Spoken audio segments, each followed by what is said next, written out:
Hello and welcome to Financial Technology Frontiers. This is one very interesting conversation we are going to have today into the area of GRC. And with me today is a very noted luminary in the area of information security, governance, risk, and compliance. Ladies and gentlemen, please allow me to introduce you to Mr. Naras. Naras has been a wonderful banker throughout his life and a technologist who has seen a lot of waves in the area of risk and compliance. He has taken up as consulting into the area of GRC in the Canadian market based in Alberta. And he has spent years in this field in Canada, back in India, where he started his career in a lot of multinational banks in India, private sector banks in India, a technology company like Wipro in India. And then he has been into private banks in Canada as well. Naras, welcome to Financial Technology Frontiers. Thank you, Bhavana. I'll refer you as Babu for this conversation. It's a pleasure to be having this conversation with you. And thank you for giving me this opportunity to discuss some of my views on the IT GRC space as it relates to the Canadian financial services market. Thank you very much. So when you see the space of GRC and risk management in Canada, what have been some of the major regulatory announcements in the past, in the recent past, which have forced the banks to rethink their regulations and also the reg tech in the recent past? Okay, so I want to give you some sort of a background into how banking and regulation works here in Canada. The overall banking space is basically governed by and regulated by the OSFI, which is OSFI, the Office of the Superintendent of Financial Institutions Canada. It's a federal body, something similar to any of the other regulators across the world. For example, more of business resilience, more of disaster recovery, more of cybersecurity readiness, and so on. So there is definitely a lot of dialogue that's been heightened in the recent past between regulators and the financial institutions in the Canadian banking space, and that's here to stay. One of the things that's actually happening is regulators are now setting up certain deadlines for financial institutions to follow.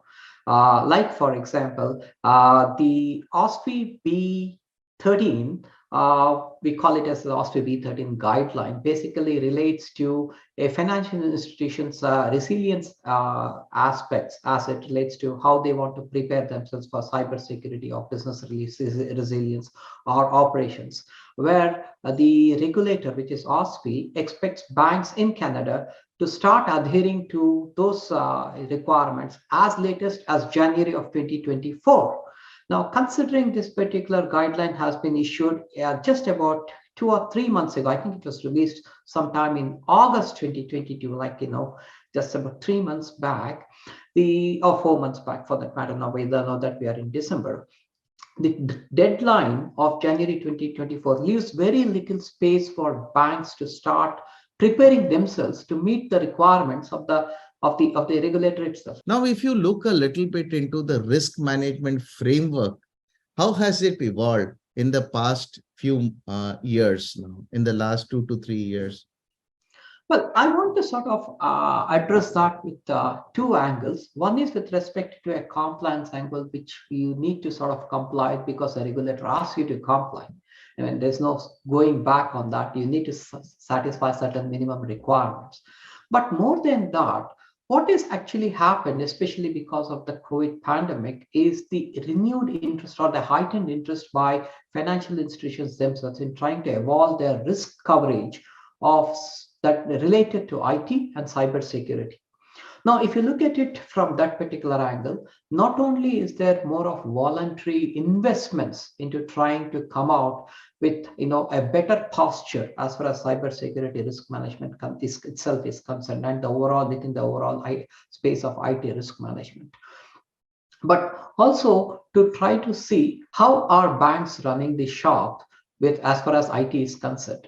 Now, this is actually taken a bit more, several ways, primarily because more than anything else, the pandemic has started or sort of have made us realize that we need to have more partners. When I say when we have more partners, if you look at globally too, the adoption of cloud strategies has never been more pronounced than in the last 2.5 years. The rate at which the adoption to cloud strategies has actually gone up by leaps and bounds. And banks are no by means lagging behind. They are one of the first adopters of cloud technologies. Why I'm saying this is because with the adoption of new technologies comes new risk, undoubtedly, and therefore all these things is now coming as part and parcel of the overall technology risk management. In fact, what I see in the industry is technology risk management is actually taking its own pillar now. No longer is it being considered as part of an operational risk paradigm, or for that matter, some sort of a siloed risk vertical. But technology risk as a subject itself has gained a lot of ground in the last 2.5 years, and it's actually here to stay.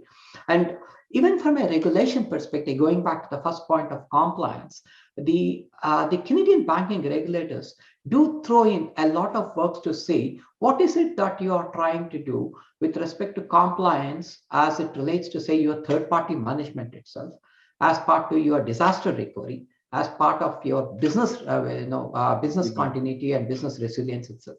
Now, these questions were not really being asked a few years ago. However, now the focus is so much on these kind of aspects or these kind of topics that technology risk, including cybersecurity risk, has gained so much of ground that banks are now trying to look at it not just from a compliance angle, but from an overall healthy risk management practice itself. Interesting. See, one important thing, if you notice here, is banks trying to only do what the regulators want them to do, just whatever is the touch point for compliance. On the other side, forward-looking bankers have also looked to go beyond compliance, because many also treat this compliance as a business accelerator or GRC as a business accelerator. Has there been any such kind of thought amongst the bankers there that, hey, while yes, this is what is a touch point from the compliance perspective, we can make our business more robust with such kind of security and governance practices in place? As a GRC practitioner myself, undoubtedly the subject of GRC is fast gain ground, and it's actually gaining a lot of ground today in the financial market space, and also slowly sort of getting into the other non-banking side too, such as, for example, the FinTech space or the services space and all. But coming back to the financial services itself, and as a GRC practitioner myself, I'm seeing a lot of interest in this particular area, primarily because risk management, which is a core component of the GRC practice, is now starting to have some kind of a dedicated risk taxonomy itself as it relates to IT and cybersecurity risk management. For example, questions are being asked as to what is our cybersecurity risk appetite itself. Now, if I have to give you a simple, a recent example, which is sort of public too, I'm not sure if you are aware, but in the month of June or probably July, one of the core service providers, Rogers Network, actually went down for almost a full day. And because of that, several institutions, individuals, in fact, including public services, got hit. What it basically means is the availability of services to serve the customers is actually got impacted, because not because of the financial institution, but because of a third party. So with respect to risk management and risk verticals, I mean, this risk management practices itself, now questions are being asked: what would you do if such a situation were to arise that's going to impact your service providing ability to your customers? What are you going to do? No. So which basically takes me back to start thinking, if I had to build a risk appetite statement itself, especially related to IT and cybersecurity, what would those core elements be? So similar to a credit risk, similar to financial risk, similar to market risk, technology risk, embedding the cybersecurity component with it itself is actually gaining a lot of ground. And therefore, all this thing leads to a better GRC practice in a financial institution as the days go by. Basically, now find space to discuss right at the executive level. Look, this is the risk you are going to sort of face with respect to technology itself, and how are you going to deal with it? Interesting. Now, when you come to dealing with GRC, on one more side, if you see with the rampant adoption of fintechs and engagement with fintechs comes a lot of risks and compliance. How are banks actually trying to create a strategy or a kind of risk management strategy around risk and compliance when it comes to dealing with the fintechs?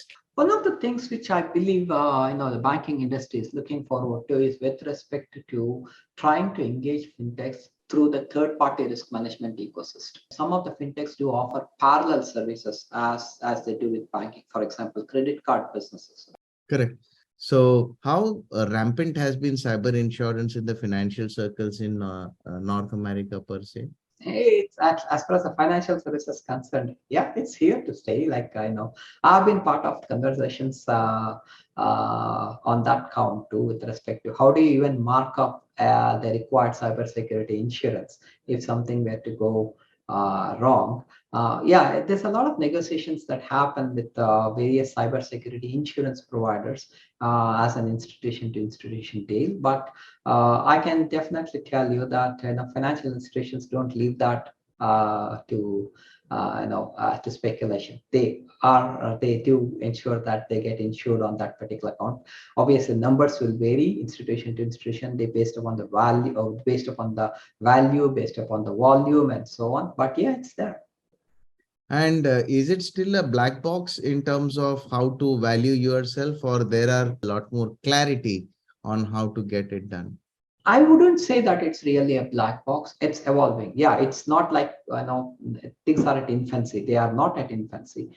There are practices to evaluate the kind of insurances that are required. But yeah, there are tangible methodologies being adopted to sort of arrive at some of those numbers. Especially in this age of payments, when recently Canada has gone into instant payments. And has there been any noticeable increase in the amount of frauds that have come in? And what kind of security measures are organizations now putting into place? One of the things which at least I've seen is with respect to how do we secure a payment channel? Technical cybersecurity practices, for example, encryption or both of data at rest as well as in transit. Then the private keys, cryptography, basically public keys, all these things come into play just to ensure that the overall transaction is completely secure end to end. From a cybersecurity perspective, these kind of transactions are actually monitored to see, and not the content of it, but just to ensure that there's no pilferage or there's no tampering of the transaction. If there are still some man in the middle attacks and those kind of cybersecurity attacks, I'm not saying that they don't happen, but in all probability, the technical controls that are there in these kind of financial transactions today is definitely much more mature than what they were earlier. Interesting. Now, as a GRC professional yourself and looking into the crystal ball, how is the GRC going to evolve in the near future? Any interesting thoughts on that? Oh, it's going to evolve, and it's going to evolve very fast. I believe 2023 will be actually an age and year for actual evolving practice of GRC, much so because, again, not just from a regulation perspective, but also overall from a risk management perspective, from a good governance perspective, there are a lot of things that need to be looked into. And this is where the importance of GRC is actually gaining ground. In fact, with some of the banking folks I've been having conversations with, GRC is being is going to be actually included as a separate pillar in their overall org structure within the overall technology space. That's the importance which GRC is actually commanding today, and it's here to stay. If you look at even some of the social media applications, for example, you need to look at technology risk in various pillars. Technology risk as it relates to data, technology risk as it relates to process, technology risk as it relates to access management, technology risk as it relates to vendors, technology risk as it relates to cryptography, technology risk as it relates to networking, technology risk. Well, I can keep going on and on and on, but there's so many pillars within technology risk today that it's no longer, just have about a bunch of 10 or 15 Excel sheets and start working on it. No, I think those days are sort of being sunset, and the age for evolving GRC practices into a more formal way is the way to come. Wonderful. Thank you very much, Narasimham, for a wonderful conversation here. And you have really thrown a lot of light into areas which are evolving. Thank you, Babu. Thank you very much. I really enjoyed this conversation with you. Thank you very much. Thank you so much, Narasimham.